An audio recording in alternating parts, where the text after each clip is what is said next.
बिस्मिल्लाहिर्रहमानिर्रहीम। आज हम स्टार्ट करने वाले हैं अपना new system which is endocrine system. और उससे सबसे पहले हम इनकी जो है वो एम्ब्रियोलॉजी को देखेंगे। एम्ब्रियोलॉजी में हमारा सिर्फ एक ही टॉपिक आता है विच इज़ थायराइड डेवलपमेंट।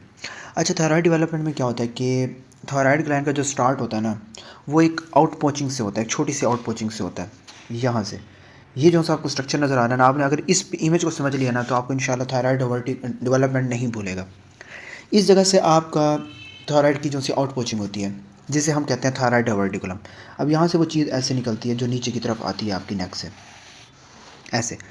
अब ये इसको जो नीचे आ रहा है इसको आपने कहना है it is a thyroid diverticulum. Clear. अब जो ये जो फ्लोर है ये यहाँ पे क्या है, आपकी टंग है, आपकी यहाँ की ज़ुबान है ना। अब आपने टंग डेवलपमेंट के अंदर आपकी जो JIT है उसके अंदर आपने टंग डेवलपमेंट के अंदर आपने पढ़ा होगा कि आपका जो फेरेंजियल आर्चीज़ हैं वो कहाँ कहाँ सप्लाई कर रही हैं, जो आपकी फर्स्ट सेकंड थर्ड और फोर्थ हैं, जिसमें से आपकी फर्स्ट आपकी एंटीरियर 2/3 को कर रही होती है और जो थर्ड एंड फोर्थ है वो आपके पोस्टीरियर को कर रही होती है। और उसके दरमियान में मैंने आपको बताया था कि एक पार्ट होता है, एक आउट पोचिंग होती है, एक जगह सी होती है जिसको हम फोरामेन सीकम कहते हैं। इस जगह से आपका डाइवर्टिकुलम जो है वो नीचे की तरफ जाता है। ठीक है। अब जब ये बाद में जब हमारे जब ऑफकोर्स आफ्टर बर्थ तो ये चीज़ नहीं होती, डक्ट नहीं रहती, तो यहाँ पे एक छोटी सी एक स्पेस बन जाती है, एक पिट जिसे हम कहते हैं, यहाँ पे एक पिट बन जाती है जिसको हम क्या कहते हैं, फोरामेन सीकम। ठीक है। अब ये डाइवर्टिकुलम जो है वो डाइवर्टिकुलम नीचे की तरफ आता है, नेक से डिसेंड करता है। ठीक है ना। और अपने डिसेंड के दौरान अब ये टंग के साथ यहाँ से अटैच रहता है बिल्कुल, मतलब ये नीचे भी आ रहा है और ऊपर, मतलब ये पॉइंट है ना फोरामेन सीकम का, तो ये नीचे भी आ रहा है।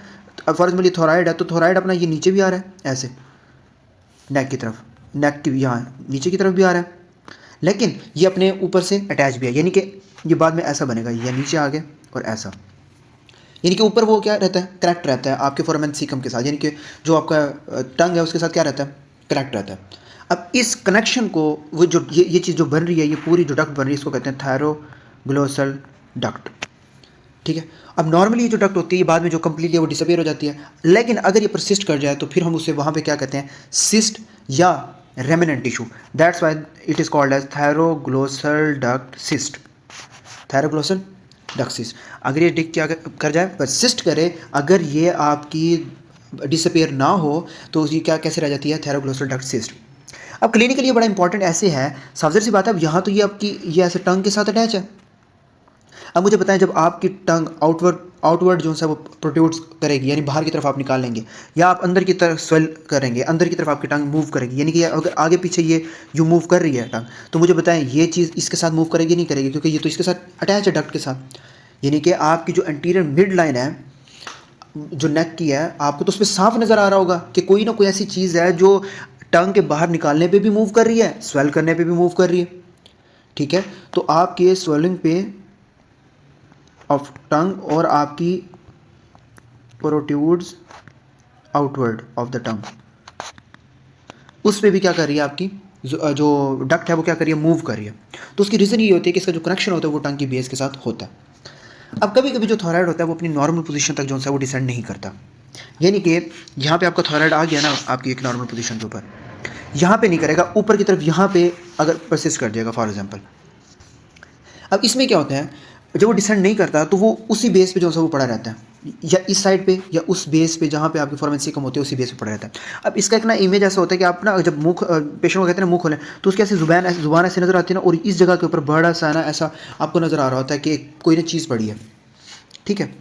अब अगर ये नीचे मूव नहीं करता तो इसको हम कहते हैं लिंगुअल थायराइड, लिंगुअल थायराइड। अब ये most common ectopic thyroid tissue है। क्या है, एक्टोपिक थायराइड टिश्यू है।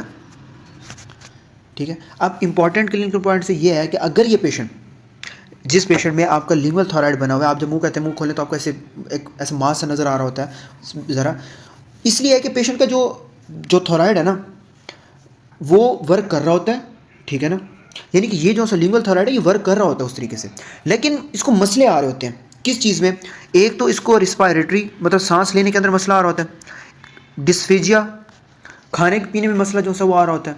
तो उस रीज़न से अगर इसको रिमूव करते हैं तब भी मसला है, नहीं रिमूव करते तो तब भी मसला है, लेकिन ये अपने जो थायराइड के फंक्शन है उसको परफॉर्म कर रहा होता है। और अगर इसको रिमूव कर दिया जाए तो अल्टीमेटली मुझे बताएं, अगर आपको थायराइड नहीं होगा तो अल्टीमेटली क्या हो जाएगा, हाइपोथायराइडिज्म। ठीक है, अब तीन चीज़ आपने समझनी है। अब जो थायराइड के आपके फोलिकुलर सेल्स होते हैं, क्या होते हैं, फोलिकुलर सेल्स। अभी फोलिकुलर सेल्स आपके क्या बना रहे होते हैं, T3 और T4। ये कहाँ से आते हैं आपके, एंडोडर्म से। कहाँ से आते हैं आपके, एंडोडर्म से। थायराइड, ये जो आपके थायराइड के फोलिकुलर सेल्स होते हैं। आपके जो पैराफोलिकुलर्स होते हैं, पैराफोलिकुलर जो आपके सी सेल्स होते हैं। अब सी सेल्स है तो सी से कैल्सिटोनिन, ठीक है। और ये कहाँ से आ रहे होते हैं आपके, फोर्थ फेरेंजियल पाउच से, और इसका रीजन होता है न्यूरल क्रस्ट का, ठीक है। अब एक इंपॉर्टेंट सी जो डिफरेंशिएशन है वो मैंने आपको बता दिया है कि मिड लाइन नेक के मास है ना, यानी कि दरमियान का, आप एंटीरियरली एक पेशेंट को सामने से देख रहे हैं तो आपकी ये नेक है, ठीक है, यहाँ पर ट्राई किया। ये एंटीरियरली अगर आप किसी पेशेंट को देख रहे हैं ना और मिड लाइन आपको फील हो रही है अब ऊपर नीचे जाती हुई चीज़, तो वो आपकी क्या है, थायरोग्लोसल डक्ट सिस्ट। और अगर वो लेटरल साइड पे है, यानी कि इससे हट के इस साइड पे है, लेटरल साइड पे, तो हम उसे क्या कहेंगे, ब्रेकियल क्लेफ्ट सिस्ट।